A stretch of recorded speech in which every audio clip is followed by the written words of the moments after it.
webcam.fr, le plus grand site de webcam live réservé aux adultes. 14h-16h, Brigitte Lahaie, Sud Radio. Bonjour à tous, nous sommes ensemble durant ces 2 heures sur Sud Radio. Alors c'est assez curieux parce qu'on entend des jeunes qui se disent asexuels parce qu'ils ont renoncé à la sexualité, ce qui ne veut pas dire évidemment qu'ils ont renoncé à l'amour.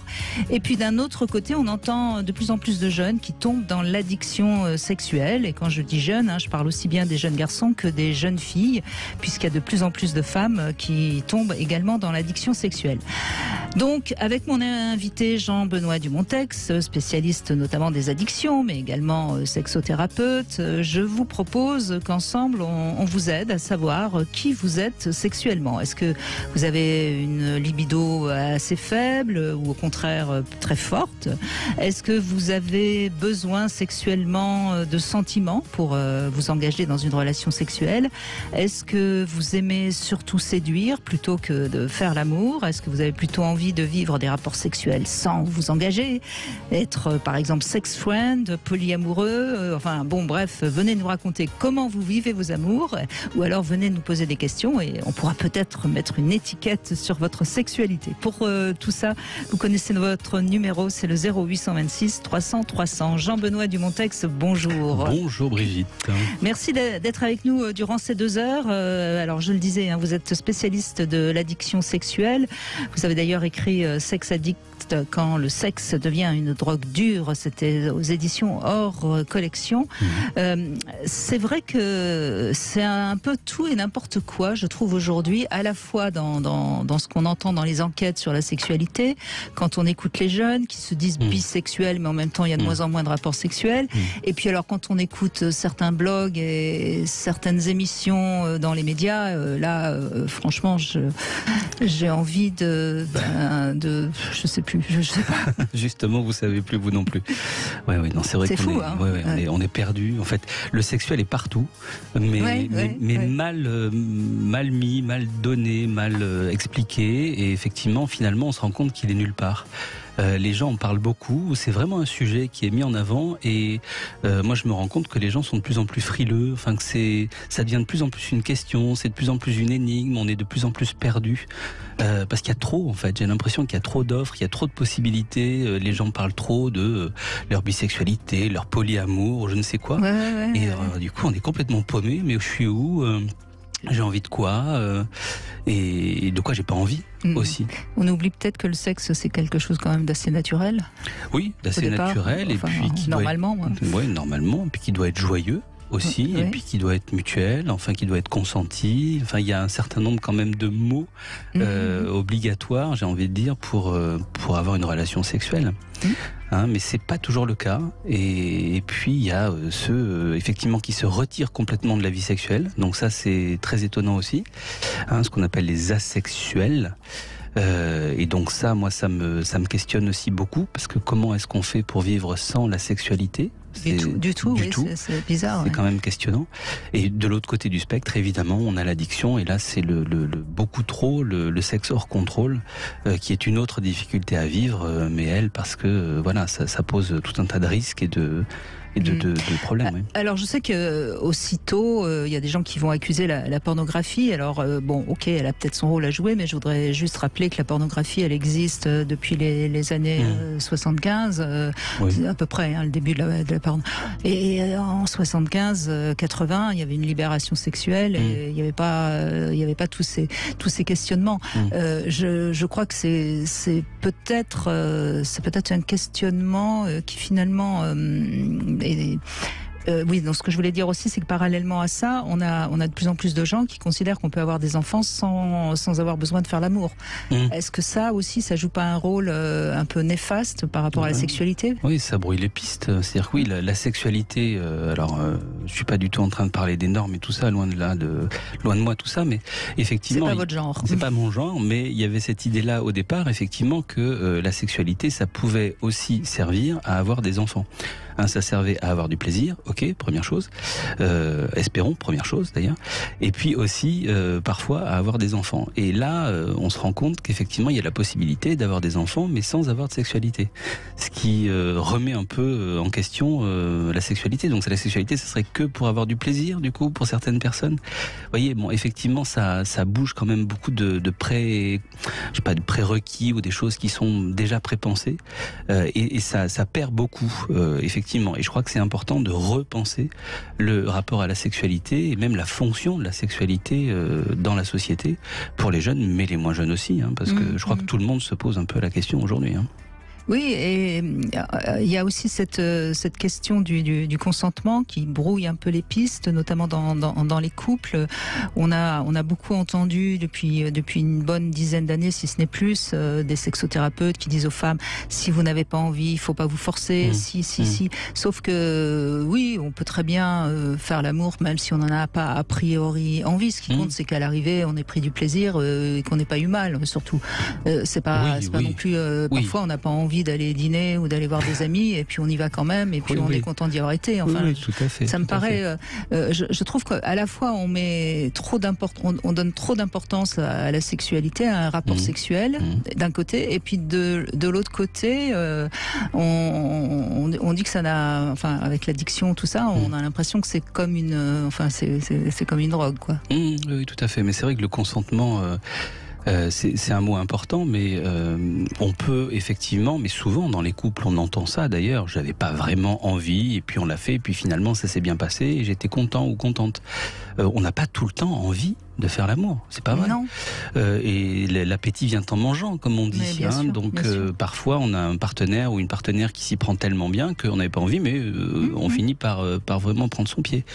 Donc le consentement, c'est un piège un peu aussi parce que ça parle évidemment du viol, ça parle du fait d'être forcé, mais ça c'est le cas extrême. Effectivement, il y a toute une palette quand même de moments avant d'en arriver là. Et il y a la possibilité de dire effectivement j'ai pas envie, mais bon, parfois quand on est en confiance et que c'est dans le cercle intime et qu'on sait que ça prête pas à problème, on a la possibilité de dire bon bah j'ai pas envie, mais j'y vais quand même. Et puis si vraiment j'ai pas envie, pendant l'acte on arrêtera. C'est pas très grave. Alors, qu'est-ce que vous disent vos patients? Est-ce qu'aujourd'hui, justement, cette question de la sexualité revient plus dans les consultations ou pas? Moi c'est un peu biaisé parce que la sexualité est vraiment au cœur de tout ce qu'on me ramène. Oui, bien sûr, en tant qu'addictologue. En tant qu'addictologue, au niveau de la sexualité, les gens me parlent d'emblée de la sexualité, ce qui n'est pas le cas chez les autres psys. Bon, ça je vois bien que c'est quelque chose de très particulier. Donc on rentre tout de suite dans cette thématique-là. C'est évidemment des personnes qui viennent me voir plutôt parce qu'elles ont ce qu'elles appellent un problème avec leur sexualité, c'est-à-dire que c'est hors contrôle ou en tout cas ça n'est pas placé à l'endroit où elles souhaiteraient, c'est-à-dire qu'en général c'est en trop. Et donc l'idée c'est de retrouver cette santé sexuelle, cet endroit où on se sent en contrôle, on a du plaisir et en même temps voilà on n'est pas frustré, etc. Mais la sexualité est quand même vraiment au centre des préoccupations, des discussions, et notamment la sexualité dans le couple, hors le couple. Ça c'est une grosse question. Donc comme les choses se sont beaucoup libérées, j'ai l'impression ces dernières années, l'idée de tromper est devenue une idée un peu has-been. On s'autorise davantage à parler de ça dans les couples, sauf que ça pose d'autres questions. C'est-à-dire que si on s'autorise dans un couple à aller voir ailleurs, c'est quoi les règles et comment on fait? Et on y va à deux ou on y va chacun de son côté? Et si on tombe amoureux? Et vous voyez, ça pose tout un tas de questions qui sont intéressantes en soi parce que ça veut dire qu'il y a une libération et que il y a une possibilité aussi de vivre sa sexualité hors du couple, mais ça a aussi son pendant de problématiques, de douleurs, de jalousie, de questions. Oui. Souffrance. Et en même temps, les chiffres concernant le libertinage n'augmentent pas. Il n'y a pas plus de gens qui pratiquent le libertinage qu'il y a 10 ans. Donc on voit bien que la solution, elle n'est pas si simple que ça, mais on va essayer de la trouver ensemble, Jean-Benoît Dumontex. Et donc avec vous, évidemment, vous êtes les bienvenus au 0826 300 300 et on va démarrer avec Cécile dans un instant. 16h, Brigitte Lahaie, Sud Radio. En compagnie de Jean-Benoît Dumontex, on vous invite à venir nous dire quel est l'état de votre libido au 0826 300 300. Bonjour Cécile. Bonjour Brigitte, bonjour Jean-Benoît. Bonjour Cécile. L'état de ma libido, elle va super bien. Oh, eh ben, écoutez, vous avez de la chance parce que vous n'êtes pas nombreux. Hein. Oui, c'est ce que je m'aperçois quand je parle avec mes amis. Après, ça n'a pas toujours été le cas. Je pense que quand vous posiez les questions par rapport à toutes les questions que vous posiez, je crois que ça dépend aussi des phases de la vie.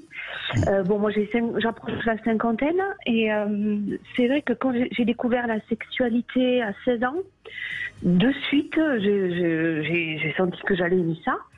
Mais j'avais besoin de faire l'amour. Je suis quelqu'un de passionné, d'hypersensible. J'ai une sensibilité à fleur de peau. Donc voilà, pendant des années, jusqu'à 45 ans, j'étais persuadée qu'il fallait être amoureuse, pour avoir une sexualité qui était très épanouie avec mes copains, après avec mon mari. Je l'ai jamais trompé. Voilà un peu pour d'abord le cadre. Alors je vous rassure, Cécile, aujourd'hui encore, de nombreuses femmes croient qu'il faut avoir des sentiments pour pouvoir avoir envie sexuellement. Ça, c'est une idée reçue à laquelle il faudra quand même un jour arriver à tordre le cou. Oui, c'est vrai, parce qu'on est beaucoup dans le jugement quand on est dans cette... finalement, enfin, en tout cas, je parle pour moi. Et quand ça allait plus dans mon couple, puisqu'on s'est séparés, mon mari m'a quittée, et c'était un des critères, justement, parce que moi, j'étais très demandeuse sexuellement, et lui, non. Il a 10 ans de plus que moi, il avait des problèmes de prostate, et il me faisait même culpabiliser que j'étais nymphomane. Oui, c'est ça.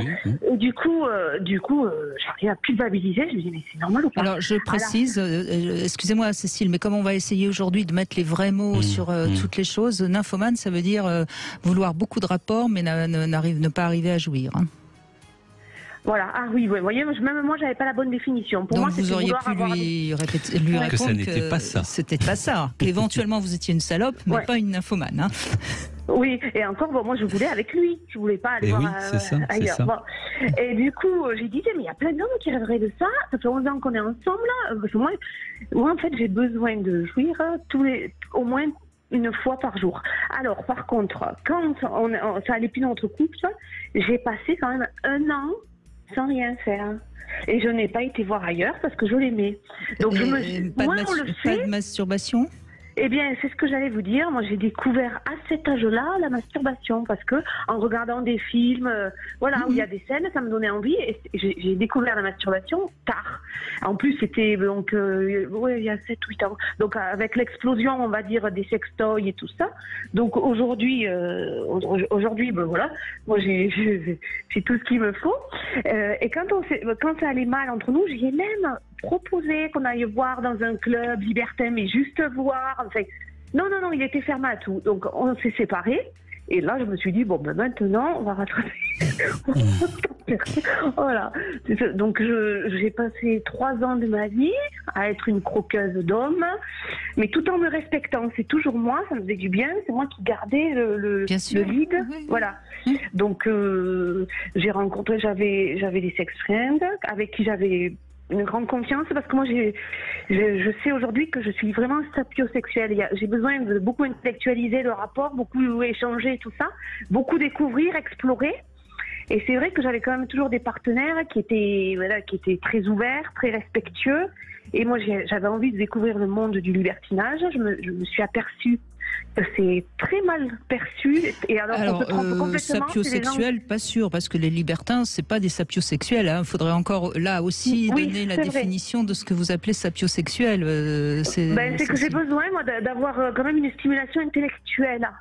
Voilà, je peux être attirée par quelqu'un qui n'est absolument pas beau, mais à partir du moment où il y a un échange intellectuel, oui. Sapiosexuel, vous savez, c'est encore une étiquette qu'on a mis qui, à mon avis, ne tient pas la route. Hein, vous êtes cérébral, quoi, on va dire. Oui, voilà. J'allais vous le dire aussi, parce que maintenant, il y a plein de mots qui sont à la mode que je ne connais même pas d'ailleurs. Franchement, sapiosexuel. Ouais. Non, mais je crois qu'on ne pourrait pas écrire un livre sur les sapiosexuels. On peut écrire 3 pages et puis c'est tout. c'est vrai. Bon, enfin. Mais tout ça pour vous dire que bon, moi j'ai besoin de ça quand même, de discuter. Et du coup, si vous voulez, avec deux au début, 2 personnes de confiance qui m'ont ramené dans des clubs, un à Bordeaux et un à Toulouse, donc j'ai pu découvrir cet univers-là. Et ce que je voulais vous dire, oui, effectivement, on n'a pas besoin après de beaucoup réfléchir, mais j'ai découvert un univers où il y a beaucoup de respect, du non-jugement, et je me suis dit, en fait, finalement, ceux qui critiquent de l'univers libertin, c'est ceux qui ne connaissent pas. Donc, comme toujours, hein. Voilà, c'est ça. Et donc j'ai eu cette vie pendant 2 ou 3 ans, mais parce qu'en fait, j'ai été en couple avec un homme libertin, mais parce que j'étais pas amoureuse de lui, donc il n'y avait pas de jalousie, ça m'allait bien, vous voyez. Et puis un jour, dans le cadre professionnel, j'ai rencontré un homme, et un amour fou, je suis tombée très amoureuse de lui. D'ailleurs, je me disais au fond de moi, waouh, j'espère que sexuellement ça va le faire, parce que pour moi c'est important. Bah oui, je crois. Et alors? Mais il me comble. Hein. Wow. Et pourtant, c'est fou. Et du coup, mais j'ai plus du tout envie, parce que lui, il est pas du tout branché, voilà. Mais on a une sexualité hyper épanouie. Donc du coup, ça fait 3 ans et demi, voilà. Et j'ai pas du tout envie de l'amener voir ça. Je me dis, voilà, j'ai vécu ça, au moins je sais ce que c'est maintenant. J'ai eu besoin d'être rassasiée, voilà, quelque part. Et comme maintenant, je suis très épanouie avec lui, tout va bien. Et c'est vrai que je m'aperçois que quand on n'a pas de rapport, parce que lui aussi il est comme ça, hein. Lui aussi il a besoin de ça, c'est quelqu'un quand on est hypersensible, vraiment on a tous les sens au taquet, c'est mon expression, voilà, il faut vraiment, on a besoin de sensations, et lui il est pareil, quoi, c'est quelqu'un qui est passionné, qui aime ça, et du coup on s'éclate. Et quand je dis sous le terme sapiosexuel, ce que j'avais mis moi, c'était aussi, il y a toute une intellectualisation du style, par exemple des petits jeux, moi on aime les costumes, on aime toute une préparation, quand on s'envoie aussi des messages, il y a des jeux de rôle, vous voyez ce que je veux dire, tout ce qu'on peut jouer, vous l'avez dit tout à l'heure d'ailleurs. C'est vachement important, quoi, que c'est joyeux. Il y en a qui font du sport. Oui, mais on pourrait dire une sexualité ludique, et puis voilà, oui. hein, ce serait. C'est ça. Oui. C'est ça. Mais voyez, Cécile, vous avez pas besoin de nous, vous allez très bien, et vous avez trouvé en plus le partenaire avec lequel il y a l'harmonie parfaite. Donc je crois qu'il y a vraiment. La seule question qu'on pourrait se poser, c'est est-ce que justement il a fallu autant d'années pour vous trouver? Est-ce que aujourd'hui, avec toutes les infos qui circulent, vous seriez trouvé plus tôt? Je suis pas sûre, mais c'est une question qu'on peut se poser. Non, parce que je trouve que justement, vous l'avez souligné un petit peu, moi ça me gonfle. Il y a des modes là, maintenant tout le monde parle de tout. Je trouve que ça peut être aussi impressionnant pour les jeunes. Alors, et puis c'est la génération Google.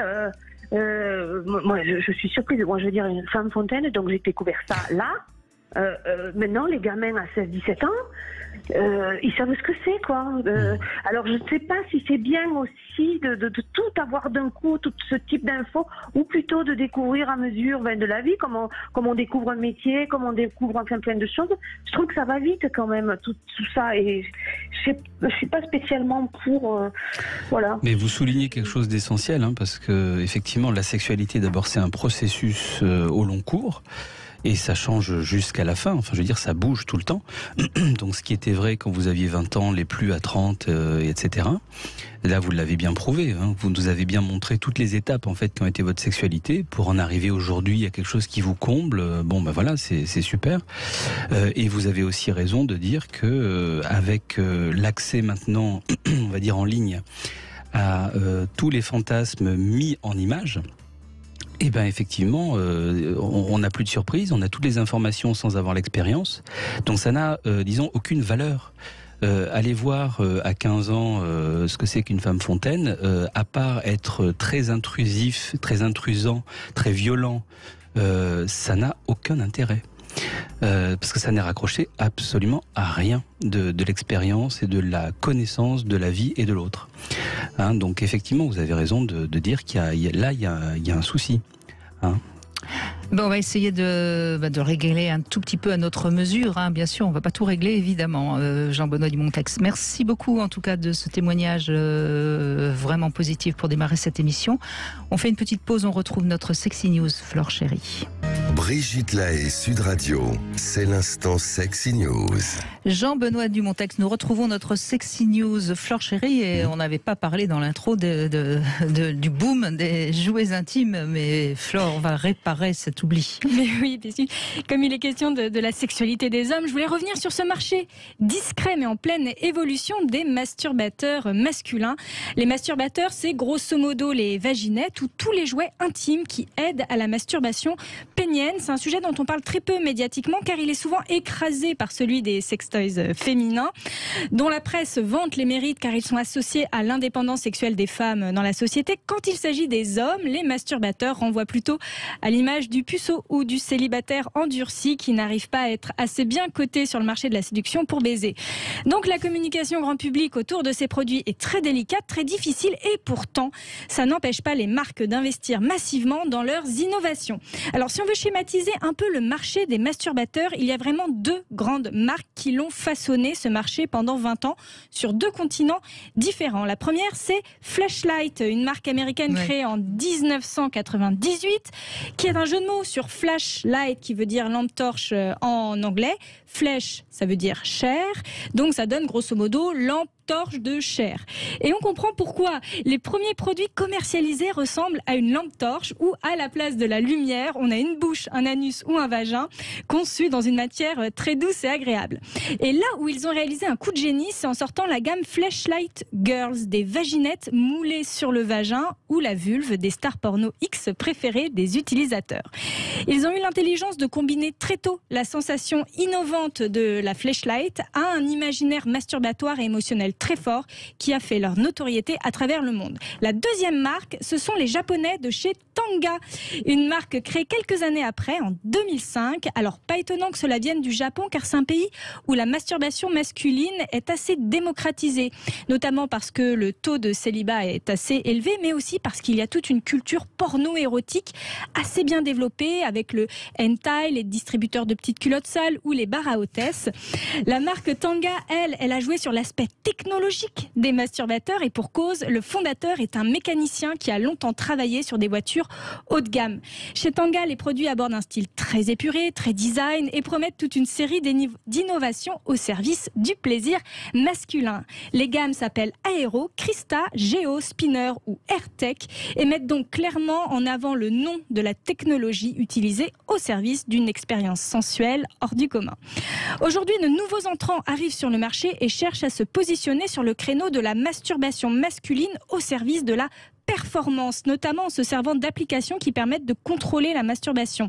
Lelo, la marque iconique de sextoys haut de gamme, a sorti le modèle F1S très récemment, un masturbateur connecté à un jeu vidéo où concrètement le joystick devient son pénis.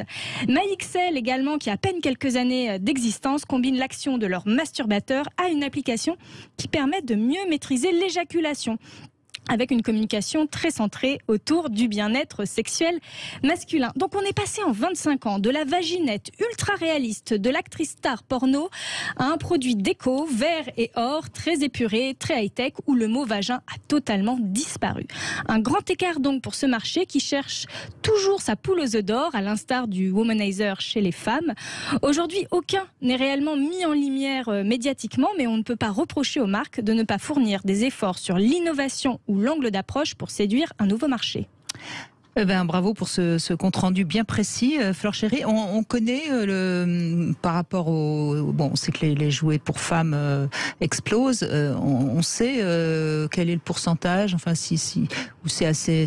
Moi, j'ai l'impression que ça marche pas si bien que ça, les jouets, les masturbateurs pour hommes, mais c'est... En fait, je suis d'accord avec vous. Moi, j'ai du mal à avoir des données dessus parce que les distributeurs de sextoys vendent beaucoup le marché féminin. Et alors, on ne sait jamais si c'est vraiment une communication claire business ou si c'est toujours de la communication externe pour faire en sorte que les gens viennent dans leur magasin, dans leur établissement. Donc, finalement, on ne connaît pas la réalité. J'ai du mal, en tout cas, à avoir des chiffres précis sur ce marché-là. Et certainement qu'il marche peut-être plus au Japon qu'en France. Peut-être qu'il qu'il y a des spécificités aussi sur les Alors, pays. moi, l'info que j'ai, elle vaut ce qu'elle vaut, mais elle est quand même là sur le terrain, si je puis dire, puisqu'on teste des masturbateurs pour hommes assez régulièrement. On a donc à chaque fois l'auditeur en ligne qui l'a testé, et généralement, il n'est pas tellement emballé. Hein. Donc, je crois quand même que pour les hommes, on n'a pas remplacé la main, quoi. Enfin, j'ai l'impression. En fait, je pense que vous avez raison. Moi, en fait, je trouve que l'intérêt du masturbateur par rapport au womanizer qui offre une stimulation très intéressante pour les femmes, parce que la masturbation féminine, elle est quand même entre l'externe et l'interne, c'est un petit peu les deux, c'est un petit peu bâtard comme façon de se stimuler. Le womanizer vient finalement remplacer ce besoin, alors que la masturbation masculine, qui est externe, qui est accessible, qui est facile, finalement, l'objet qu'on doit laver, nettoyer, parfois recharger, est très contraignant dans son utilisation par rapport à un plaisir qui est assez accessible. En revanche, chez les hommes, il y a une prostate qui est difficile à stimuler soi-même. Et là, on a un marché qui se développe très très bien. Donc pour moi, la grande révolution dans c'est l'anéros, oui, bien sûr. C'est l'anéros ou tous les autres stimulateurs prostatiques qui sont en train d'arriver sur le marché. Voire même le pegging, la femme qui va utiliser un god pour l'homme, ou des sextoys qui sont à la fois pour les hommes comme pour les femmes. Oui, les plugs.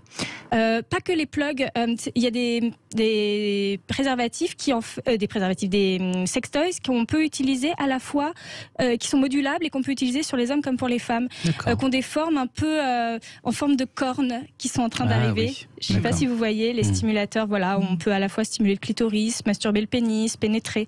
Ils servent un petit peu à tout et n'importe quoi. Donc les sextoys multifonctions sont peut-être arrivés. Mais de toute façon, la stimulation prostatique est en nette augmentation chez les hommes. Ça, c'est et pas simplement chez les gays. Hein.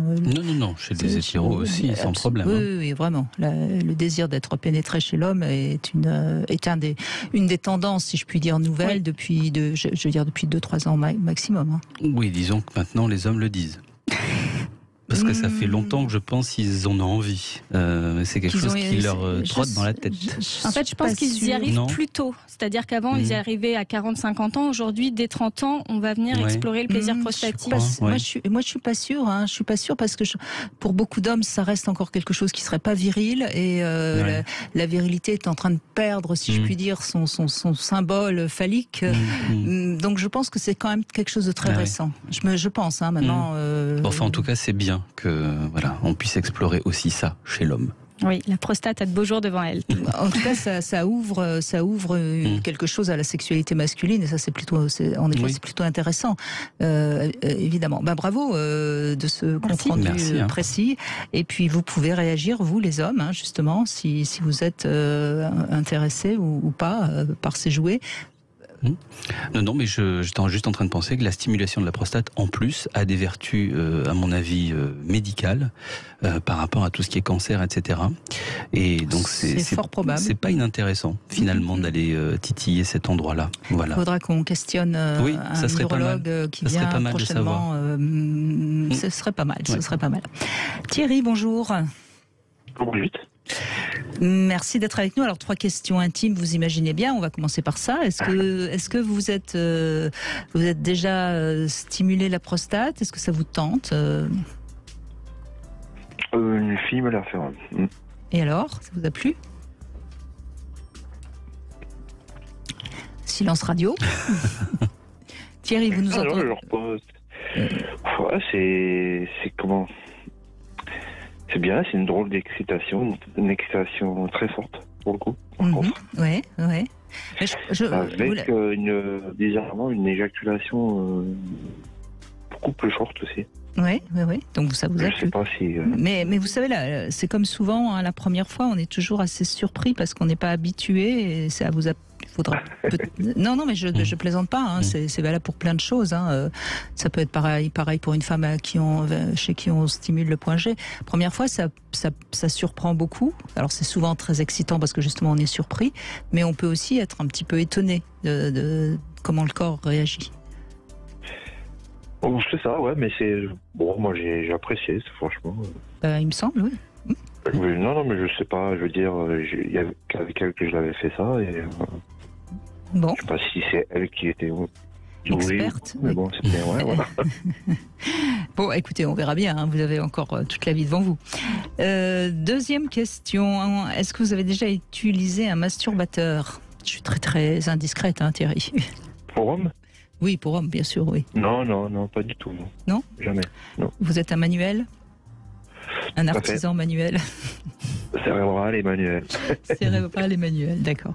Et troisième question, quelle est votre stratégie pour draguer Thierry? Draguer? Ou séduire, enfin. Apparence, déjà, être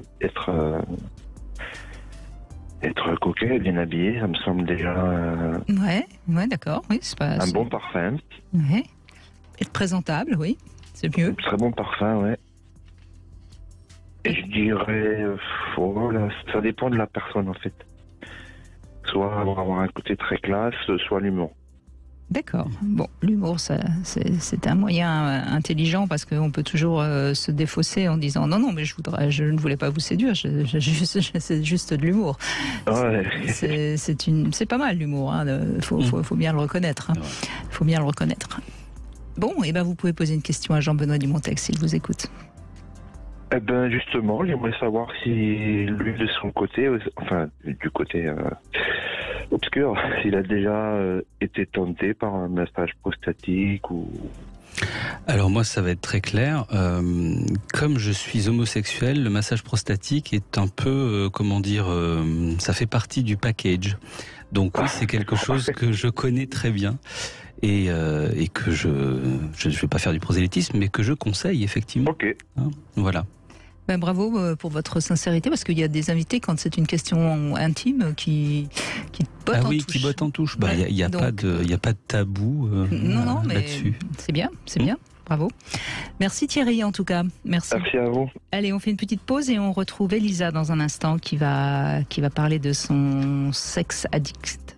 Cam4.fr, le plus grand site de webcam live réservé aux adultes. 14h-16h, Brigitte Lahaie, Sud Radio. C'est avec Jean-Benoît Dumontex qu'on essaye de faire le point sur toutes les infos qui circulent aujourd'hui sur la sexualité et comment vous construisez, vous, votre sexualité. Bonjour Elisa. Bonjour Brigitte, bonjour Jean-Benoît. Bonjour Elisa. Eh bien, vous êtes sex addict, c'est ça? Ou vous considérez comme une sex addict, c'est-à-dire? Oui, voilà, je me considère comme une sex addict, pardon. Ça fait partie de mon quotidien en fait. Hein. C'est vraiment.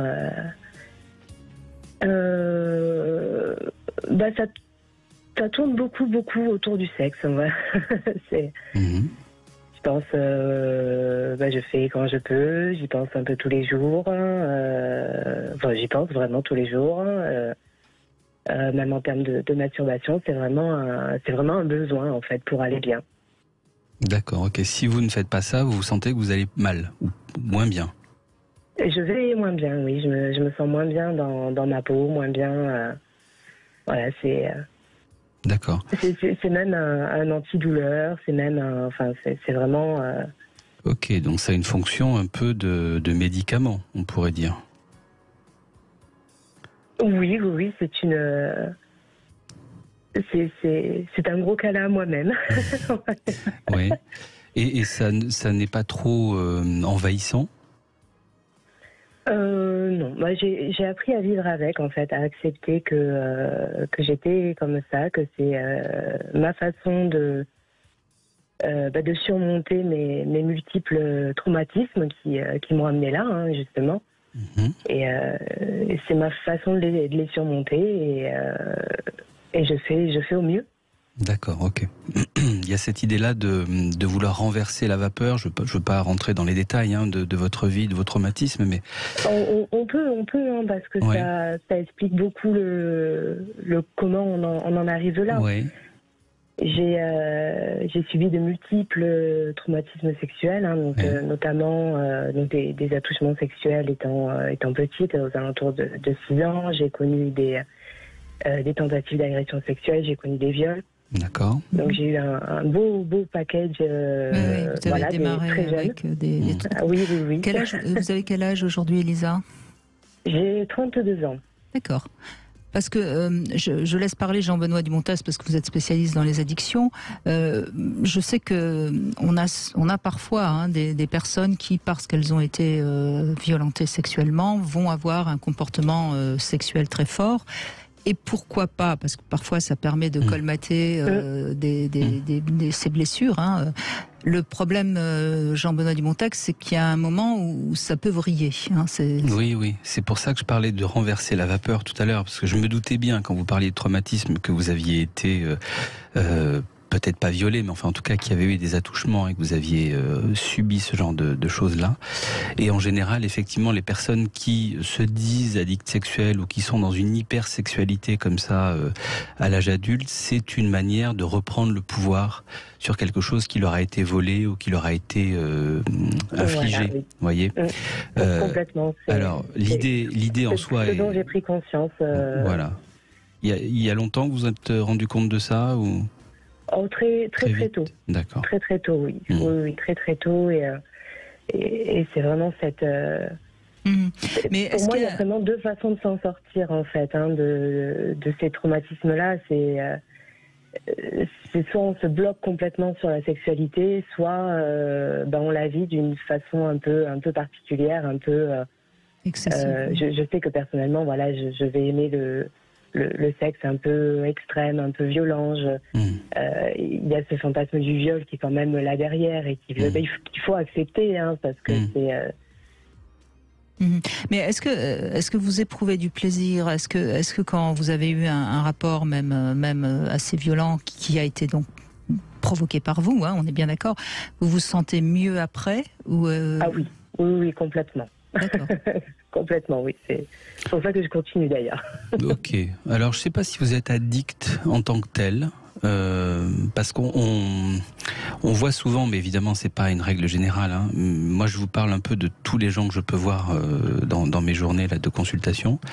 Ce que je vois souvent, c'est qu'après l'acte, on a une phase très dépressive, très angoissée, où les personnes ne sont pas contentes de ce qu'elles ont fait parce que ça leur a... Elles se sentent sales. Hein, ça leur a échappé, tout ça. C'est pas votre cas, d'accord. Non, c'est pas mon cas. J'ai quand même la maîtrise de tout ça et je pense que la maîtrise, c'est la base de la chose, justement. Comme vous disiez, c'est retrouver une maîtrise, retrouver un pouvoir, un contrôle. Ouais.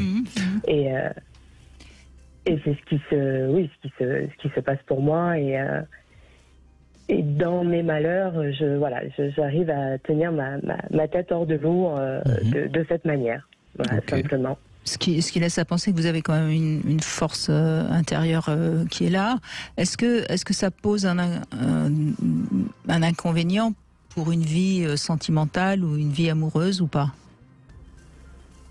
Eh bien, disons que mon avantage, c'est d'avoir un partenaire assez ouvert, avec qui je peux pratiquer le libertinage, et c'est vrai que ça aide énormément.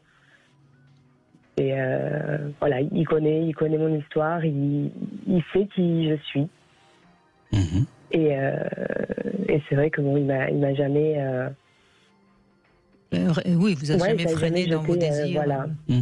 Oui, voilà. Après, même si c'est compliqué pour lui de suivre, c'est vrai que voilà, moi je me contente seule, sans honte ou quoi que ce soit. Et lui, il est au courant, donc c'est vrai qu'il y a une ouverture d'esprit entre nous. Et voilà, un équilibre, un équilibre et de l'ouverture. Bon, ça semble fonctionner finalement. Tout ce que vous racontez, voilà, autant que faire se peut, en tout cas pour l'instant. Après, on ne sait pas trop parce que les choses évoluent. Hein. Voilà, on ne sait pas ce que la vie réserve et peut-être qu'un jour, ça sera, plus compliqué. J'arriverai peut-être dans des phases comme vous décriviez. Là, vous voyez, mais j'en ai conscience. Oui, c'est ça. Mais je crois que c'est la grande différence, en fait. C'est que vous avez conscience de ce que vous faites et pourquoi vous le faites. Ce qui n'est pas toujours le cas des addicts sexuels qui vont avoir un comportement hors de contrôle mais qui n'ont pas encore compris pourquoi ils avaient ce comportement-là et qui n'ont même pas parfois conscience ou souvenir du traumatisme qu'ils ont pu subir. Donc ça, c'est pas votre cas à vous. Donc ça, c'est très bien. Peut-être que vous êtes plus hypersexuel, voyez, que addict. D'accord. Hein vous voyez, je pinaille un peu sur les termes, mais dans l'addiction, il y a quand même tellement cette notion de souffrance psychique, et c'est tellement pas ce que j'entends chez vous, en tout cas pour l'instant, que voilà, ne vous collez pas cette étiquette-là. Dites que vous êtes une hypersexuelle ou vous avez une hyperactivité sexuelle, mais voilà, je pense que vous n'êtes pas addict dans le sens malade, vous voyez. Oui. Hein? Eh ben ça me va bien mieux. Bon, ben voilà. Non, mais je crois que ce que dit Jean-Benoît Dumontex, en ce qui vous concerne, est tout à fait juste, Elisa. Oui. Et encore une fois, moi, je crois que c'est pas quelque chose qu'on entend souvent. Pourtant, ça m'arrive quand même de le dire assez souvent. La sexualité, elle a aussi un effet thérapeutique. Et après tout, pourquoi pas, vous avez trouvé une manière de bien fonctionner. Quoi dire de plus ? Rien. On laisse venir, et puis voilà, vous saurez de toute façon le jour où ça ne va plus, mais si ça ne va plus un jour, parce que c'est pas du tout un destin possible, hein, vous pouvez tout à fait passer votre vie très bien comme ça, en sachant exactement ce que vous faites, mais si jamais un jour ça va pas, vous irez en parler, parce que vous êtes quelqu'un de sensé, et puis voilà, vous trouverez des solutions. Complètement. Je suis complètement d'accord. Voilà. Oui, je crois que vous êtes assez lucide sur vous-même, et puis vous avez peut-être la chance d'avoir un corps qui vraiment fonctionne bien, être très en relation avec vos sens, et c'est ce qui vous a peut-être permis justement d'être. Alors, ce qui est quand même la seule petite chose qu'on pourrait soulever, mais là c'est vraiment pour vous aider, Elisa, et c'est pas du tout pour vous inquiéter, c'est ce besoin quand même d'une sexualité un peu violente. Voilà, bon, c'est pas tout le temps, mais c'est vrai que c'est quelque chose qui fait encore plus de bien, en fait. Oui, c'est l'intensité, en fait. Oui, c'est une intensité. Et c'est surtout, en fait, sur cette recherche de contrôle qui est là sur la sexualité, mais qui est aussi dans ma vie. Mais c'est plus par masochisme que par sadisme, j'imagine. Oui. C'est vraiment, c'est un lâcher-prise, en fait, à ce moment-là. Oui. C'est un lâcher-prise dans tout ce contrôle que j'essaie d'avoir dans ma sexualité et dans ma vie. Voilà. Mais encore une fois, moi, pour avoir étudié les pratiques sadomasochistes, oui, on a souvent des personnes qui vont aller chercher, alors ça peut être d'un côté ou de l'autre, hein, aller chercher des choses pour réparer, justement, et puis, puisque je sais contrôler ça, ça veut bien dire que ce qu'on m'a fait, finalement, c'est pas si grave. Hein. Mais comme c'est comme ça que vous le vivez et que vous le vivez bien, je veux dire, il y a pas à dire quoi que ce soit. Mais c'est un peu pour ceux qui écoutent que j'explique la situation. Oui. Puis il y a cette idée-là dans l'intensité du rapport sexuel que à un moment donné, il faut que ça augmente. Et qu'on peut se retrouver après dans des pratiques qui ne nous correspondent pas, mais dont on a besoin parce qu'elles sont intenses. Voilà, c'est tout le problème. C'est la jouissance d'aller chercher ses limites. C'est ça, voilà. Oui, voilà.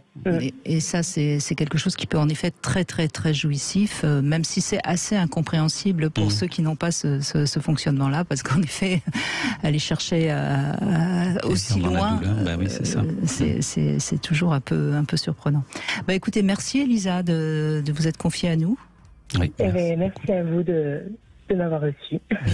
Je crois qu'on voit bien que là, on vient d'avoir depuis 2 témoignages qui montrent bien que la sexualité, c'est aussi un domaine qui permet d'aller bien et d'aller mieux même. Hein. Oui, et puis ça parle de l'histoire de chacun, beaucoup. Donc, bon, vous croyez oui, c'est un résultat de choses vécues avant.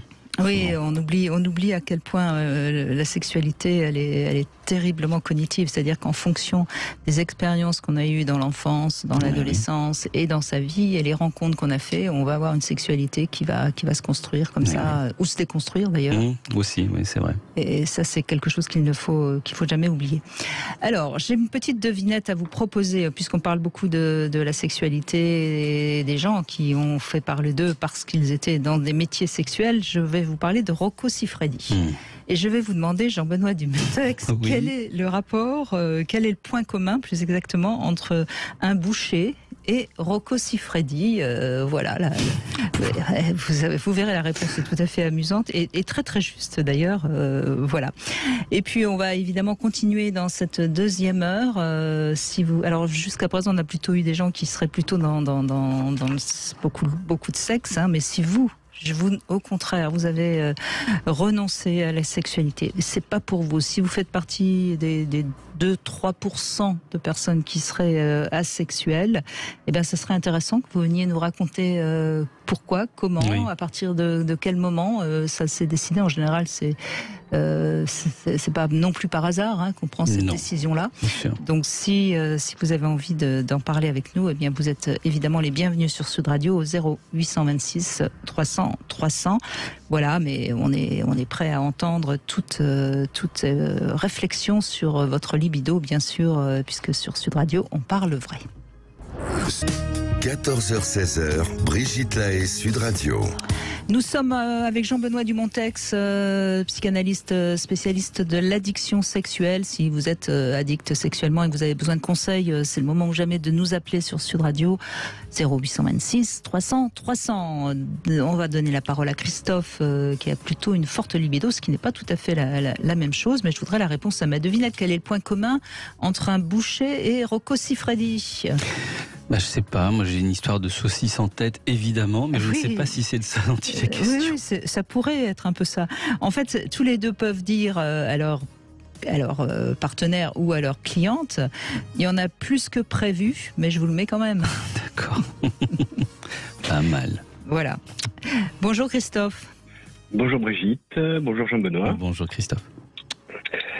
Alors, moi je parlais de libido importante, ça a toujours été le cas depuis l'adolescence,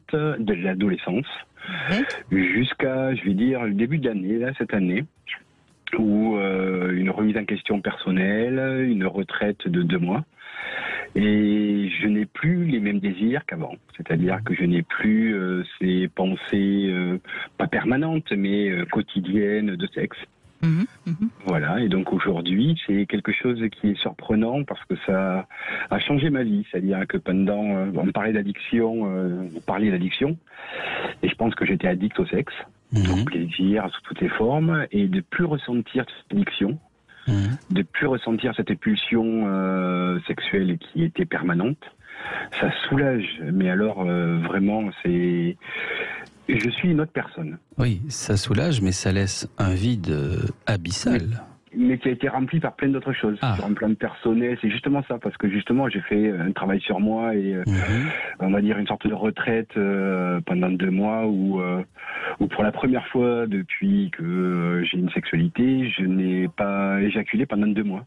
D'accord. J'ai pas eu de désir de me masturber ou autre, alors qu'avant c'était un choix. Quotidien ou presque. Oui, c'était un choix. D'accord. Et il est venu d'où ce choix, Ça faisait longtemps que ça me trottait dans la tête, et puis il y a eu un moment donné où j'ai dit, là je sors de chez moi, je prends la porte, un sac à dos, puis je vais marcher.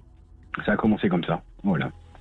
Et plein de choses se sont bousculées, ont été remises en question.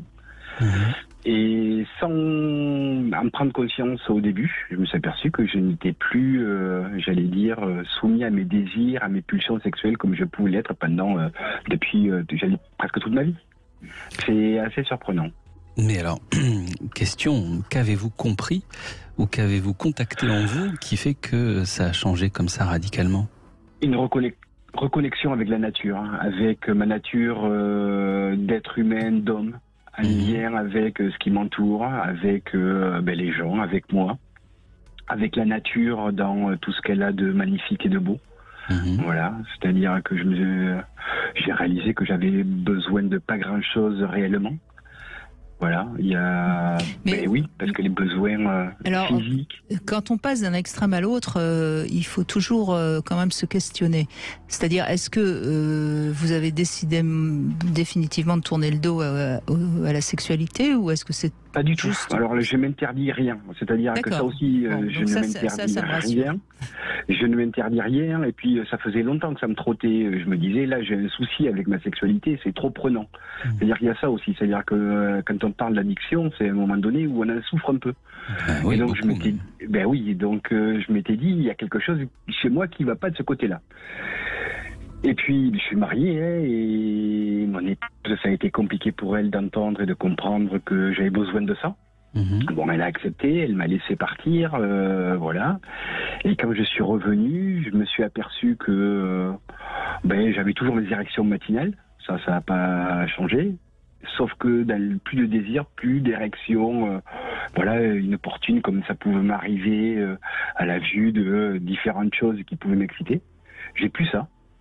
Alors mon épouse m'excite, voilà, parce que j'ai même été un peu inquiet en me disant est-ce que je vais arriver à bander bien sûr. Voilà. Et bien très très vite je me suis aperçu que oui, et puis que ça n'avait rien enlevé au plaisir. Mais c'est quand même surprenant, d'avoir passé autant d'années dans une emprise sexuelle. Ouais, moi je le vois comme ça. Vous venez de parler de plaisir et c'est important parce que quand on est dans l'addiction, le plaisir est très loin finalement parce que c'est plus quelque chose de réflexe et on est plus branché sur la pulsion que sur le désir, vraiment. Exactement. Vous voyez, et là, ce que vous racontez, c'est que vous vous êtes branché enfin sur votre désir et vous vous rendez compte que c'est pas de sauter sur tout ce qui bouge, c'est peut-être de faire l'amour à votre femme de façon qualitative et puis ça vous va bien. Exactement. Alors, et sans m'interdire rien du tout. Oui, mais je crois quand même, à mon avis, Christophe, parce que ce que vous racontez semble très serein et on n'a aucun doute sur le fait que vous êtes heureux comme ça et que vous êtes ravi de ce changement. Mais je pense que ça faisait quand même pas mal de temps qu'il y avait certainement déjà chez vous un peu d'envie de vous débarrasser de cette obsession sexuelle. Exactement. Ça faisait longtemps. Ça faisait très très longtemps et je sentais que ça devenait... mais c'était à l'encontre du plaisir. Voilà, effectivement, il y avait c'était de la pulsion et plus du plaisir. Et c'est pas évident. Alors, je suis en thérapie depuis quelques années parce que j'ai un besoin de comprendre les choses et d'analyse. Voilà, une introspection importante pour moi. Et le fait de m'être... éloigné de tout, j'allais dire, je suis parti avec mon sac à dos et j'ai marché tout seul. Ça a remis, j'allais dire, un équilibre dans ma vie que je n'avais plus, un sens que j'avais perdu. Et revenir à l'essentiel, voilà, les besoins essentiels de l'être humain, boire, manger, dormir et du lien social, bien sûr, parce qu'on n'est pas fait pour être ermite. Et ça, c'est quelque chose qui m'a vraiment ouvert les yeux sur des années de souffrance. Parce que je comprends que lorsqu'on est addict, et je l'ai été, il y a quelque chose qui empêche de vivre en dehors de ça. Il faut répondre à cette pulsion en permanence. Oui, et ça empêche d'avoir accès à tout un pan de la vie. Exactement. Donc c'est formidable que vous ayez capté ça. Alors effectivement, comme dit Brigitte, je pense que ça faisait un moment que ça devait être en maturation. Et puis là, ce sevrage, parce que finalement c'est un sevrage dont vous parlez. C'est exactement ça. Vous l'avez acté en dernier lieu, c'est-à-dire c'était l'aboutissement de toute votre réflexion, de votre maturation. Et effectivement, quand on enlève momentanément toute question sexuelle du quotidien, on se rend compte de ce qui reste et de tout ce qui importe, effectivement. Tout à fait.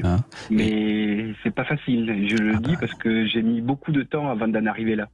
Il a vraiment fallu que je prenne, j'allais dire, voilà, que je parte, que je sorte de la maison avec mon sac à dos tout seul. Moi, c'est la technique que j'ai trouvée. J'espère que elle est excellente, d'abord parce que c'est souvent loin de tout qu'on arrive à être face à soi-même. Et ensuite, la marche, c'est quelque chose qui est excellent pour le cerveau, pour la réflexion et parce que ça tourne en rond dans la tête, mais comme on marche, ça tourne moins en rond. C'est vrai. Et c'est pas les mêmes. Au début, on se pose plein de questions et ça tourne, on rumine, etc. Et puis très vite, il y a autre chose qui se passe. Physiologiquement, le corps, le fait de se mettre en mouvement et de marcher. Et voilà, on a deux jambes. Étonnant, C'est étonnant. Mais ça, on est de plus en plus conscient à quel point l'être humain aurait besoin de remarcher, d'être en contact avec la nature. Ça, c'est des choses qu'on entend de plus en plus, mais c'est tellement juste. Et puis me déconnecter de toute, j'allais dire, sollicitation, Internet ou autre. Voilà, j'ai posé mon téléphone, je ne suis plus servi. Ça aussi, c'est une réalité. Ah oui, ça a été radical. Bravo. Hein. Oui. Et vous avez pas été, vous avez eu, j'imagine au début, vous avez été quand même un peu angoissé, non? Non? Ben en fait, par rapport à ma sexualité, pas du tout. C'est-à-dire que je me suis aperçu que c'est bien après, c'est au bout de plusieurs jours, plusieurs semaines, que j'ai commencé à prendre conscience que ma sexualité avait disparu. Enfin, que mes désirs, que mes pulsions avaient disparu. Sur le moment, c'était tellement une autre remise en question. Voilà, de plein de choses. Et c'est au bout d'un moment, j'ai dit, mais je suis plus addict, je vais plus sur les sites, je me masturbe plus comme je pouvais le faire avant. Je n'ai plus envie, je n'ai plus le besoin. C'est comme ça. Moi, ça s'est passé, et alors, dire simplement. Qu'est-ce que vous avez mis à la place alors? Déjà, il y a une chose, c'est que j'ai ralenti énormément la viande. C'est-à-dire que je me suis aperçu, déjà j'étais pas un fan, j'étais un viandard, mais j'aimais ça, et le fait de manger très peu de viande et de manger que de la qualité quand j'en ai envie, ça a changé mon alimentation. Voilà, c'est le fait d'avoir changé mon alimentation, ça a permis de redécouvrir mon corps. Des douleurs qui disparaissaient, des choses comme ça, tout ce qui est produits laitiers ont disparu. Voilà, je me suis aperçu que des petites douleurs d'articulation et tout ça que j'avais, qui étaient récurrentes. Le fait d'arrêter tout ce qui est yaourt et tout ça, alors je continue à manger des fromages, des œufs, etc. Mais mon alimentation a changé, a été modifiée. Je suis encore addict à la cigarette, malheureusement. Mais justement, le fait de m'être sorti de toutes mes addictions que je pouvais avoir, et Internet en était une grande partie parce que c'est tellement facile de pouvoir accéder, de répondre aux pulsions, et puis ça va toujours crescendo. Ça aussi, c'est quelque chose qui est assez troublant. C'est qu'on a toujours besoin de plus. Toujours plus. De plus, de toujours plus, de toujours plus. Je comprends tout à fait ce mécanisme-là et c'est jamais satisfait, puisqu'il y a quelque chose de frustrant, puisque ça n'arrive jamais au bout. Alors qu'aujourd'hui, il n'y a plus ça. Voilà. Eh ben, écoutez, merci de ce témoignage, Christophe. De rien, je vous le dis, c'est possible. Voilà, merci. Non, mais merci à vous surtout. Merci à vos émissions qui couvrent un panel tellement important de l'être humain et de la sexualité. Voilà. Donc, c'est merci à vous et à vos émissions surtout. Eh ben, j'accepte ces remerciements. Allez, on fait une petite pause et on se retrouve dans un instant, Jean-Benoît Dumontex, avec peut-être d'autres visions de sa sexualité, mais on voit que c'est en effet chacun qui doit trouver la sienne. Brigitte Lahaie, Sud Radio. Jean-Benoît Dumontex est avec nous, psychanalyste spécialiste de l'addiction sexuelle, et on retrouve Karine. Bonjour Karine. Bonjour Brigitte. Bonjour Jean-Benoît. Bonjour Karine. Merci de me prendre aujourd'hui à l'antenne. Je suis déjà intervenue, mais c'est vrai que c'est pas très facile de se dévoiler sur ces plans-là. Oui, c'est certain. Ouais. C'est bien de le faire, Karine, merci. Ouais, ça permet en tout cas d'avancer. J'apprécie beaucoup aussi les témoignages qui ont précédé, qui sont vraiment très enrichissants, qui font écho à tout ce qu'on peut traverser soi-même. Ouais. C'est fort. Alors du coup, je sais même pas par quel bout prendre. Allez-y, on va trier. Ouais, j'explique un petit peu. J'ai eu plusieurs vies. Alors du coup, moi j'ai eu une sexualité très vite, très développée assez rapidement, très épanouie. J'ai recherché, je pense, la reconnaissance dans le regard de multiples partenaires. Je pensais que j'étais addict, mais non. D'après ce que vous avez expliqué, Jean-Benoît, j'ai compris peut-être que j'étais hypersexuelle. Avec une sexualité ludique, j'ai eu aussi la partie de recherche de douleur, de sadomasochisme. J'ai tout expérimenté. J'ai vraiment cherché l'expérimentation dans la vie en général. Et par puis, bien sûr, par curiosité. Oui. Un peu borderline du coup, je pense. Mais bon, parce que ça m'a sans doute mise en danger bien des fois, mais je l'ai réalisé que bien plus tard. Est-ce que c'était aussi parce que la transgression vous excitait? Oui, oui. D'accord. Et puis j'étais complètement désinhibée, alors ce côté aussi très sensible, bonne connaissance de mon corps, très libre. J'ai eu une partie de ma vie où j'étais naturiste, j'ai été dans les clubs libertins, j'ai même à un moment donné de ma vie fait des photos de nu. Ouais. J'ai même voulu pousser plus loin. À un moment donné, plus jeune, je voulais faire comme vous, Brigitte, par jeu. Animatrice radio ? Non. Ouais. Non. il est coquin, voilà. Jean-Benoît. Et ça m'excitait follement. J'ai eu de multiples partenaires en même temps. J'étais pas très très fidèle à un moment de ma vie. Bon, le jeu partout, tout le temps, mais je pense aussi que parfois ça me mettait dans une forme de désespoir quand même, je dois le reconnaître. Donc c'est là où ça peut toucher un peu la forme addictive. Mais c'était aussi le besoin d'être rempli, le besoin de séduire, mais de plaire, de faire plier, de faire choir l'autre face à moi, de voir ce que je pouvais produire comme effet, parce que j'étais, voilà. Alors je dis j'étais, il y a deux vies, il y a un moment de rupture. Oui, on entend bien. Mais je pense que c'est un mélange à la fois sans doute d'hypersensualité, sexualité et sensibilité, j'ajoute, et en même temps un besoin d'avoir le pouvoir, de garder le pouvoir. Alors que j'étais parfois très soumise, puisque j'étais habituée à ça. Et justement, être soumise est une forme d'avoir le pouvoir. Ah d'accord. Souvent, les soumis d'ailleurs ont plus de pouvoir que les dominants, puisque sans soumis, il ne se passe rien. Et on met souvent le dominant en échec, oui, en tant que soumise. Ah là là. Qu'est-ce que c'est pervers tout ça. C'est pas grave tout ça. Non, mais j'ai cru que je me mettais pas en danger, alors qu'avec du recul et de la psychanalyse derrière, j'ai compris que il y avait des choses que j'avais acceptées alors que c'était pas acceptable, ou bien c'était pas forcément à mes yeux comme un viol, mais c'en était un. Enfin bref, il y a eu des tas de choses après que j'ai compris. J'étais chosifiée aussi dès la plus tendre enfance. Vous êtes certainement surtout beaucoup blessée. Oui. Voilà. Après, un viol, c'est quand même un moment où on dit non et où on se défend, où on ne veut vraiment pas, à moins qu'on soit paralysé. Mais quand on est d'accord, même si c'est pas quelque chose qu'on désire profondément, c'est pas un viol. Il faut faire attention aux termes quand même. Aux termes.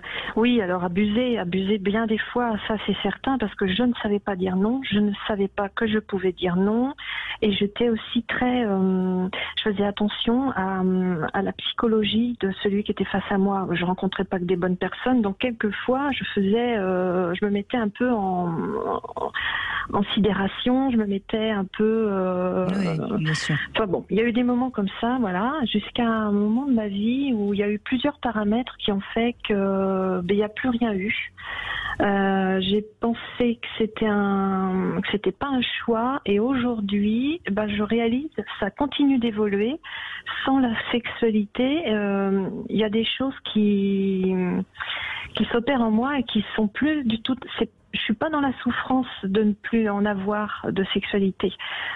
Pour le moment, je réalise un temps de repos. Je suis un peu comme Christophe juste avant, où j'ai plus forcément besoin de plaire à tout prix. J'ai pas forcément besoin de faire tomber à mes pieds un prétendant.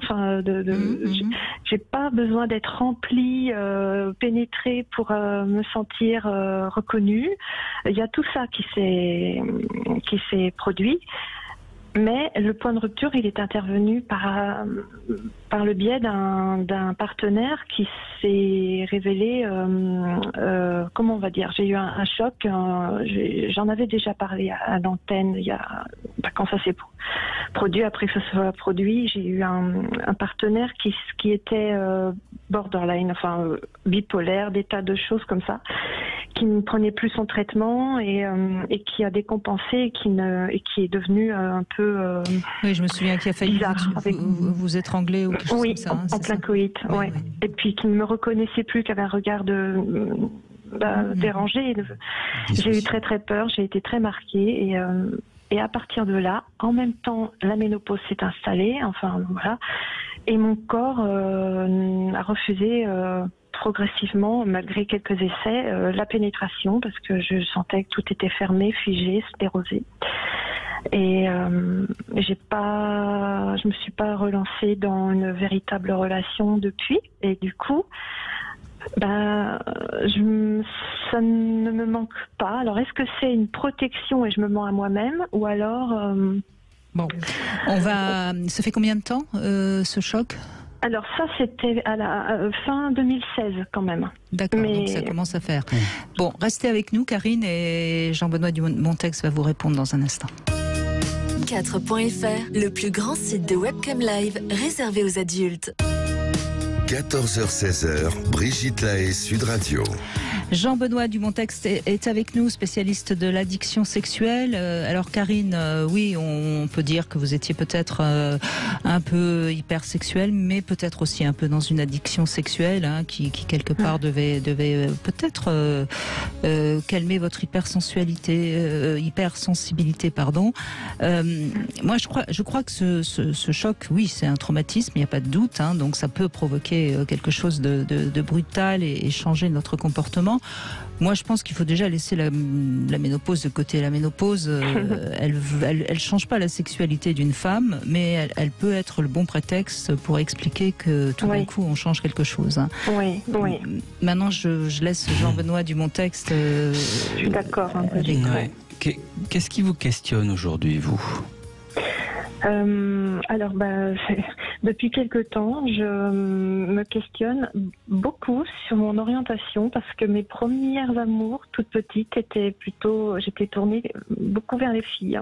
J'ai déjà eu des partenaires féminines après, mais les premières personnes que j'ai embrassées sur la bouche, c'était des filles et je ne cesse de continuer à les regarder et à être beaucoup plus touchée par leur présence désormais.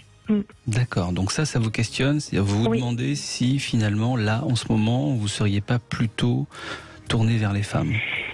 Oui, et puis si je me serais pas fourvoyée, effectivement, parce que il fallait faire couple, il fallait pour entrer dans un moule, pour se sentir vraiment aimé par les siens, reconnu de part et d'autre. Eh bien, j'ai peut-être suivi une direction que j'ai pas forcément.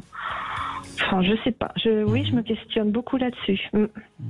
J'ai pas envie, j'ai pas véritablement envie je me sens plus attirée par les garçons, par les hommes. C'est quand même terrible, ça. Pourquoi ce serait terrible? C'est étrange d'avoir eu toute cette vie très très très sexuelle et je me sentais bisexuelle, on va dire. Voilà, pour moi, je pouvais tomber amoureuse d'un homme ou d'une femme, en fonction de sa personnalité, peu importe. C'est ce que je me disais.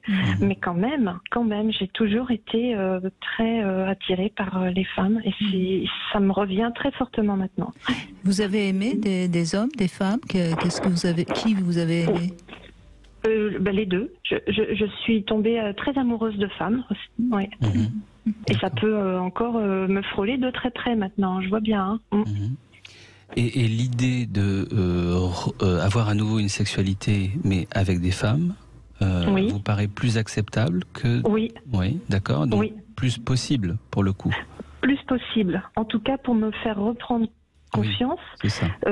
Si je me trouvais en compagnie d'un homme, pour vous donner un exemple, je lui demanderais de se comporter comme s'il était une femme. C'est-à-dire qu'on serait sur un plan très tendre, langoureux, lent aussi, au départ, une sexualité pas du tout... pénétrante. Voilà, oui. D'accord.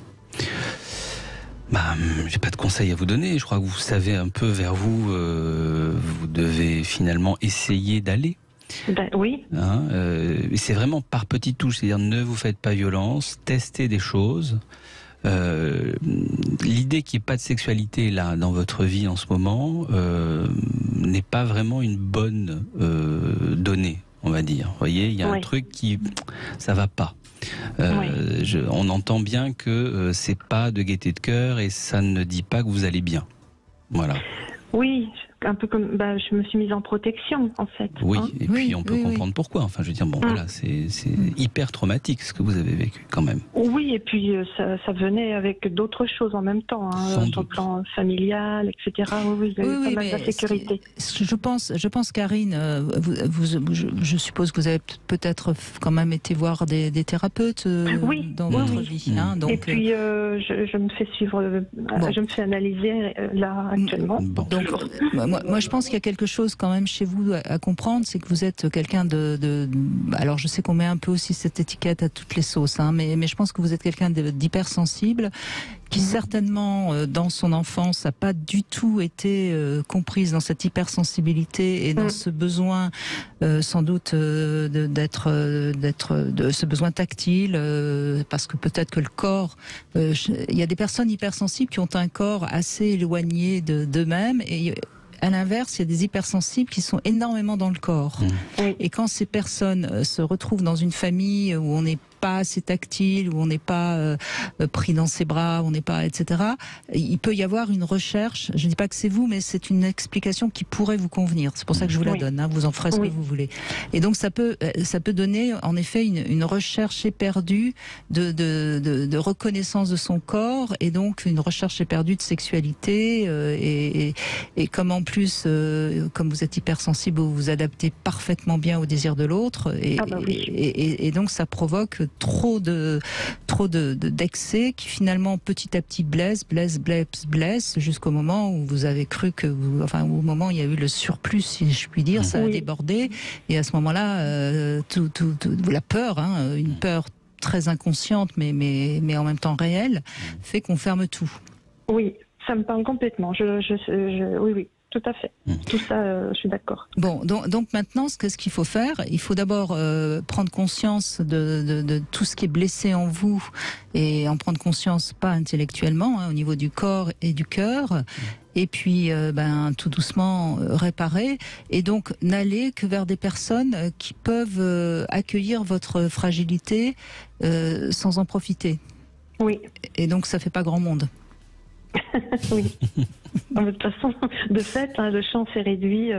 Voilà. Mais si vous êtes consciente, lucide, je pense que vous avez l'intelligence émotionnelle pour repérer les personnes qui vont à nouveau vous mettre en danger. Parce que chaque fois que vous allez vous reblesser, au lieu de vous réparer, vous allez continuer à stagner. Hein, alors que je sens que vous avez envie d'aimer à nouveau.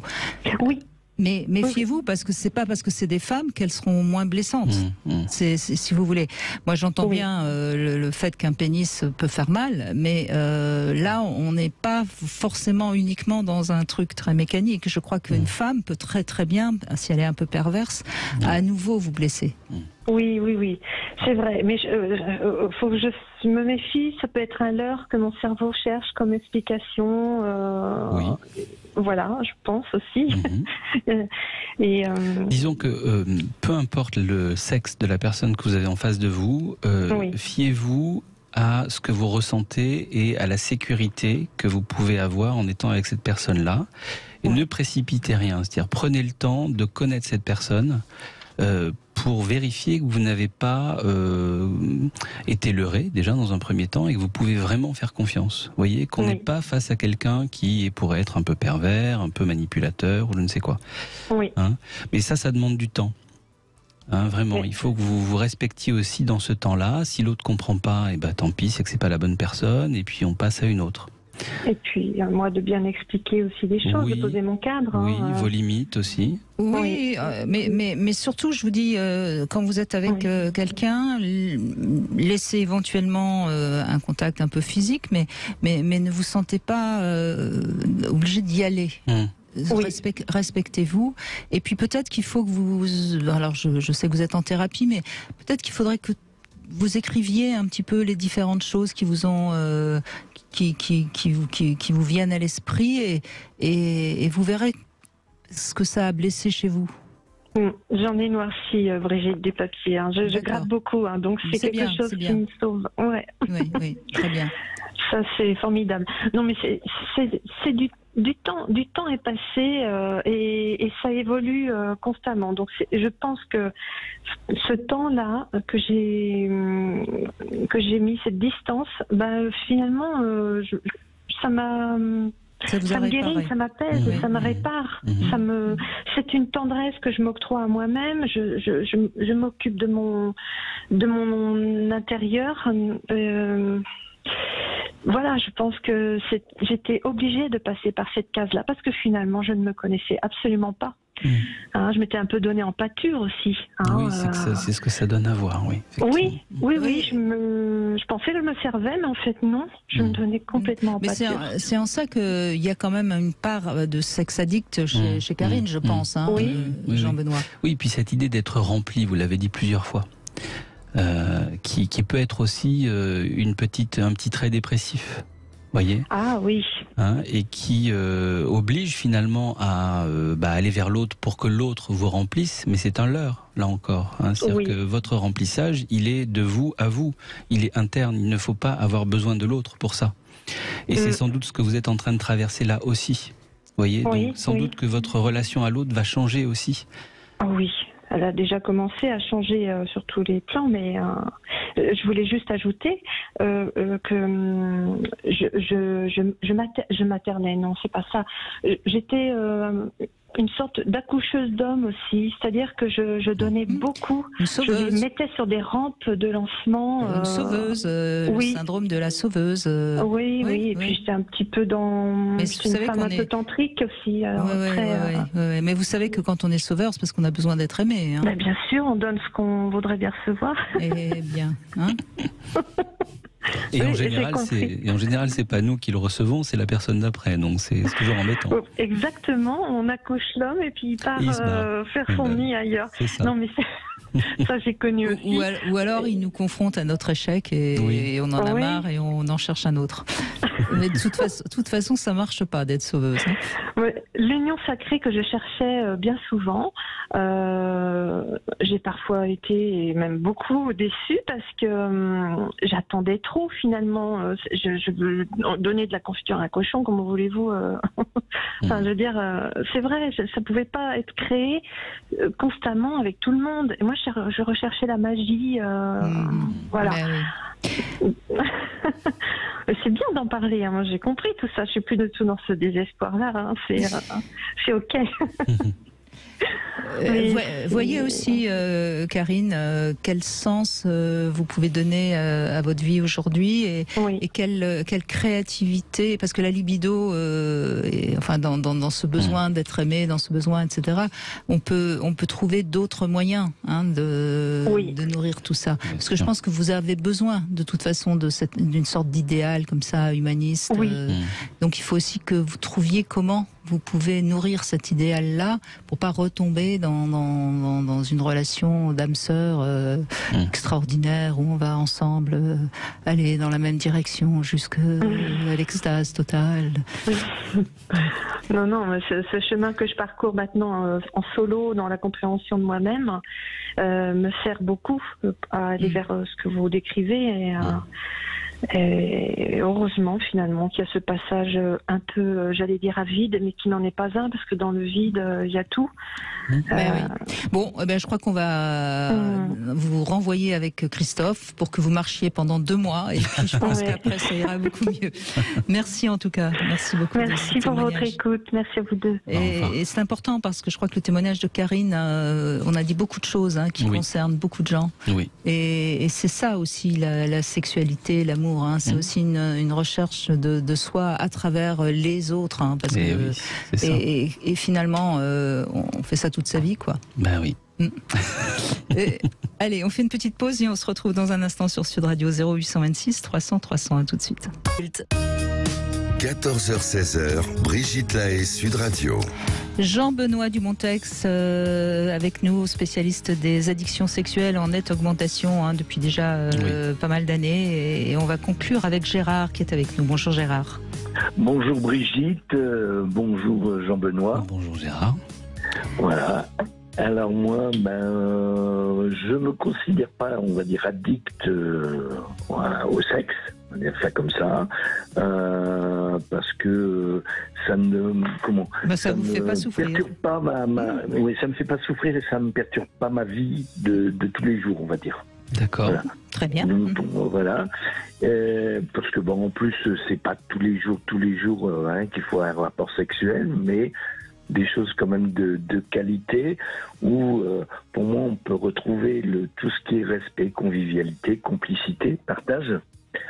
Ouais. Alors, je suis déjà passé à l'antenne, mais moi, je suis avec mon épouse libertin. Mhm. Et donc, on partage des moments, on aime après aussi se retrouver. Et dans notre vie sexuelle, on cherche toujours, on va dire, une évolution. Vous êtes ensemble depuis combien de temps ? Alors maintenant, ça va faire, alors que je calcule bien que je ne dis pas de bêtises, depuis 2014. Voilà, ce sera plus simple, 9 ans, ça va faire. Ça va bientôt faire 10 ans, oui. Oui. Oui, c'est bien. Vous êtes libertins dès le début, tous les deux ? Au bout, on va dire, d'un ou 2 ans après s'être connus, en fait, on avait discuté un petit peu de nos vies antérieures, on va dire ça, avant de se connaître. Et on s'est aperçu qu'on avait déjà été l'un comme l'autre dans des clubs. Alors moi, j'avais été tout seul. Elle avait été avec son ex-mari. Ça lui plaisait pas. Mais voilà. Donc, quelque part, on en a parlé. Et un jour, on a franchi le pas. Et ça a été... Et avec vous, elle a aimé ? Oui, elle aimait. C'était son ex-mari qui n'aimait pas. Ah d'accord. Oui. Voilà. Oui, donc vous vous êtes trouvés. Voilà. Je pense qu'on s'est vraiment trouvés. Et c'est toujours le plaisir. Alors on a dans le libertinage, on a été quand même aussi, on va dire crescendo. On n'a pas brûlé toutes les étapes. Voilà. Donc. Mais c'est mieux d'ailleurs, le libertinage. Moi, j'ai tendance à dire aussi que d'abord, je pense que c'est mieux, sauf si on se rencontre dans un club libertin. Et à ce moment-là, on est dès le départ tous les deux libertins. Mais sinon, je pense que c'est mieux d'abord se connaître un peu avant d'aller en club libertin, ce que vous avez fait, et puis ensuite, oui, autant tout doucement découvrir. C'est un peu ce que vous disiez tout à l'heure, Jean-Benoît Dumontex, c'est comme tous les fantasmes. Faut pas tout de suite, dès le début, quand on commence sa sexualité, essayer de tout faire, c'est idiot. Non, c'est idiot, oui. Autant en profiter tout doucement. C'est ça, découvrir, et puis même dans la gradation, voilà, il y a les mollos, quoi. Oui, parce que en plus, si on fait tout rapidement, après, il n'y a plus rien à faire. Ça perd de son pouvoir excitatoire. Ce qui a déjà été fait, c'est toujours sympa de le refaire. C'est pas ce que je veux dire, mais c'est quand même moins. C'est moins excitant. C'est d'ailleurs le problème de personnes qui ont tout fait, qui finalement sont un peu en panne de fantasmes. Oui, il y a plus rien à découvrir, on va dire. Voilà, les gens même sont blasés. On rencontre même autour de nous des gens qui libertinent depuis des années, qui ont fait beaucoup de choses, et certaines personnes sont blasées. Elles sont blasées du sexe, sont blasées du libertinage, parce qu'ils ont tout fait. Eh oui. Oui, mais c'est là peut-être, c'est intéressant ce que vous venez de dire, Gérard, et ça correspond bien à l'émission du jour, parce que au fond, la sexualité, être libre sexuellement, c'est pas tout faire, c'est savoir qui on est, qu'est-ce qu'on aime, et continuer à privilégier la qualité à la quantité. Voilà, tout à fait. Oui. Tout à fait. Mais c'est une grosse question de savoir. Mais c'est pas simple. Voilà, c'est ça. Qui on est sexuellement, c'est pas donné d'emblée déjà. Et puis, il faut tester des choses pour savoir ce qu'on ne veut pas, notamment. Et puis, on va parfois aller vers du sexe pour autre chose que le plaisir. Donc, ça fausse un peu. Et on l'a vu avec le témoignage de Karine. Même si on peut avoir du plaisir, mais c'est pas toujours pour avoir du plaisir qu'on va vers le sexe. C'est pour plaire, c'est pour séduire, c'est pour... Il y a ça aussi, oui. Et alors, qu'est-ce que vous aimez tous les deux quand vous êtes en club ? Alors, soit en club, soit en soirée privée. On préfère quand même les soirées privées. Alors, nous, évidemment, il y a, on va dire, qui est un peu de jeu entre les couples, surtout quand il y a plusieurs couples. Mais qu'on aime essentiellement, nous, c'est tout ce qui est respect, convivialité, complicité et le partage, avec les autres couples. Et après, même de se retrouver, mais pas aussi que le côté sexuel. Voilà, c'est tout un ensemble. Oui, c'est une philosophie finalement. Oui.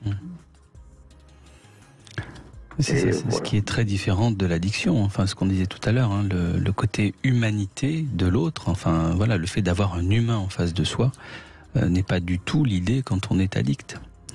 L'autre est un corps dont on va user à des fins de satisfaction, point. Donc là, c'est pas du tout ce que vous racontez, bien au contraire. Oui, c'est notre satisfaction, la satisfaction de notre partenaire aussi. Parce que c'est important. Enfin, pour moi, c'est important. Mais ce que j'ai trouvé très intéressant, on a fait 2 émissions en direct du Cap d'Agde récemment, Jean-Benoît Dumontex, et j'ai eu plusieurs témoignages que j'ai trouvé assez intéressants et qui revient un peu à ce que dit Gérard, c'est-à-dire que l'avantage en club libertin ou en soirée intime libertine, mais c'est pareil, hein, oui. on a du sexe et puis après, on a mis ça de côté et donc on peut se parler sans qu'il y ait des rapports de pouvoir, de séduction, voilà, tout est simple et c'est assez rigolo parce que finalement. Oui, quand on est dans une soirée entre amis qui ne sont pas libertins, il y a peut-être une femme qui nous plaît un peu plus, qu'on va avoir un peu plus envie de parler avec elle. En soirée libertin, nos affaires ont été faites et puis on passe à autre chose, quoi. Oui, c'est vrai. C'est un peu ça, Gérard. Hein, oui. Ah oui. Il n'y a pas un homme qui va loucher sur votre femme, parce que de toute façon, celui qui louchait dessus, ça y est, il a fait l'amour avec et on n'en parle plus, quoi. Oui, et donc... et vous l'avez bien vécu aussi, donc tout va bien. Voilà. Alors déjà, d'entrée, c'est pas tout de suite se sauter dessus, voilà. Il y a quand même à faire connaissance. Après, voilà, il y a la partie, on va dire, sexuelle. Et après, on peut revenir à après, une on parle, on fait le contraire de ce que vous faites normalement. On parle et on peut y revenir aussi après, en fonction des envies de chacun, voilà. Donc, non, et puis c'est vrai que ça fait des très bonnes soirées. Ouais, on l'entend bien, Gérard, on l'entend bien. Et puis, vous êtes au diapason tous les deux, c'est ça qui est important, encore une fois. Oui, pour nous, c'est très, très important. Bien sûr, bien sûr. Et vous avez une sexualité tous les deux, vous n'êtes pas obligés d'aller en club libertin pour avoir une sexualité, ça c'est important aussi parce que sinon on est dans une c'est encore autre chose, paraphilie, si on est obligé. C'est ça, exactement. Si la sexualité se tient simplement dans des lieux ou à l'extérieur du couple, là c'est autre chose. Oui, même après une soirée libertine, on est heureux de se retrouver même. Voilà, par rapport à la soirée, puis se dire, j'ai vu que tu as pris du plaisir, j'ai pris du plaisir, mais voilà, il y a encore quelque chose entre nous, il y a quand même encore de l'envie là derrière après, de se retrouver. C'est ça. Bien sûr. Il y a d'abord ça d'ailleurs. Ouais. C'est une histoire de couple, pour vous en tout cas. Merci Gérard de votre témoignage, merci beaucoup. Merci. Alors, on n'a pas parlé des asexuels puisqu'on n'a pas eu d'appel sur ce sujet. Quel est votre avis sur cette question particulière qui est encore assez marginale, hein? Oui, c'est assez marginal. Bon, ça dépend toujours de pourquoi est-ce qu'on choisit à un moment donné de ne plus avoir de sexualité du tout, si ça suit un traumatisme ou si c'est plutôt quelque chose de l'ordre d'une philosophie de vie, enfin voilà, ça dépend vraiment des causes. Mais en tout cas, pour certaines personnes, ça peut s'apparenter à une sorte d'anorexie sexuelle, c'est-à-dire se priver de sexualité parce qu'on y trouve une source de plaisir. C'est ça qui est un peu étonnant.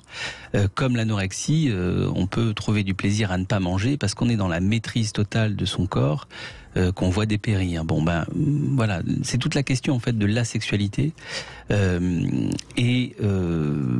C'est très rare qu'on tombe sur des personnes asexuelles. Mais moi, ce que j'ai pu constater, c'est qu'il y avait quelque chose d'assez agressif chez ces personnes-là parce qu'elles ont le sentiment qu'elles vont pas être comprises ou qu'elles sont pas dans les normes de la sexualité et que donc elles ont quelque chose à défendre d'emblée comme ça de manière un peu violente. Alors que bon, pourquoi pas. Enfin, je veux dire, ça peut être une manière. On s'en fout. On s'en fout. Fait ce qu'il veut, oui. Voilà, ça peut être une manière de faire avec un événement de vie ou une manière de se mettre un peu à l'écart. Voilà. Mais c'est questionnant parce que la sexualité est quand même très présente dans nos corps. Et donc, comment est-ce qu'on fait sans sexualité Du tout, oui. Surtout quand on est jeune, d'ailleurs. Voilà. Parce que c'est souvent très jeune. C'est souvent des jeunes, voilà, tout à fait. Mais c'est ce qu'on constate aussi, on n'en a pas parlé, mais on constate aussi que toutes les minorités, toutes les pratiques minoritaires de la sexualité sont souvent des personnes qui revendiquent ça de manière un peu forte et puis sont parfois dans du prosélytisme aussi. Donc voilà, bon, écoutez, on a fait un petit tour d'horizon, il y aurait encore beaucoup à dire. Pourquoi pas prochainement, si vous voulez en parler, bien sûr, sur Sud Radio. Merci beaucoup, Jean-Benoît Dumontel. Je rappelle le titre de ce livre, Sex Addict. Quand le sexe devient une drogue dure, c'est aux éditions Hors Collection. Tout de suite, vous retrouvez C'est votre avenir. Demain, on sera avec Thierry Janssen. Je suis ravie de retrouver Thierry Janssen. Et on va parler des rituels amoureux, notamment, ou sexuels, bien sûr.